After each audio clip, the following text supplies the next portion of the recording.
Well, that cloud cover starting a little early, and it's going to turn into a little bit of light rain as we make our way into tomorrow. Still seeing a lot of that southerly flow make its way into our area, but it could keep temperatures a little cooler than what we're used to. But we're making our way up into those 90s by about the middle of this week. So right now we're looking at us hanging out here to a good combination of 70s and upper 60s, and when you get a good look outside across the entire Concho Valley, that's exactly what we're starting to see across the entire area. Not really a hot spot anywhere. Everybody again hanging out in those 60s and 70s, and it's pretty much a uniform cooling right now. Still seeing a couple warm spots off to the east, but as we make our way into these temperatures tonight, dropping about 20 more degrees across the entire nation, still seeing those cooler areas. A lot of this cold air really staying up near the northeast. Again, seeing those warm spots near Arizona, but everybody else hanging out in those 60s and 50s. Looking at this little bit of warm pocket right here across the Rocky Mountain Front Range, that could jump us up into those 90s by about the middle of next week before seeing another drop in those temperatures into those 70s with this low pressure system coming around. It's going to suck up a little bit of moisture before pushing east with another cold front, and that's going to clear things up and keep it dry here across the entire Concho Valley for the next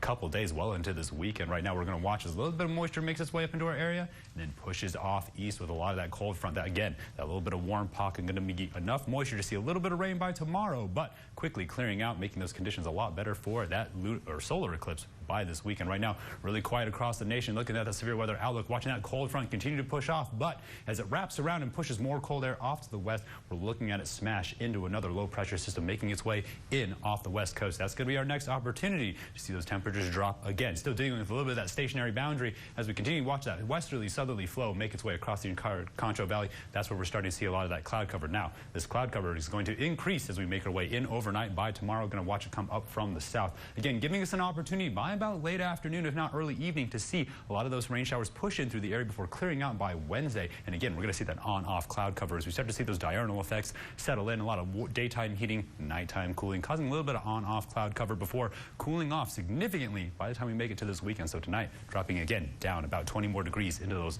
upper 50s. Still seeing those clouds push in from the south, and that's what's going to keep us cool well into tomorrow, keeping that sun away. We're going to see those clouds build in. Again, light rain as we make our way towards the evening, still getting up into those lower 80s. And as we continue to make our way through the rest of the week, we're going to see that gradual warm up all the way up into Thursday, seeing us touch back up into those lower 90s, a little flirting with that summer weather before we see that huge drop in temperatures again, down about 10 degrees by Friday. Looking at those kickoff conditions, and then by that solar eclipse, we're watching those temperatures drop down into those 70s, while those lows go from those 60s down to those mid 40s before warming back up by the third week of October. Stay tuned with more after the break. You're watching KSAN-TV.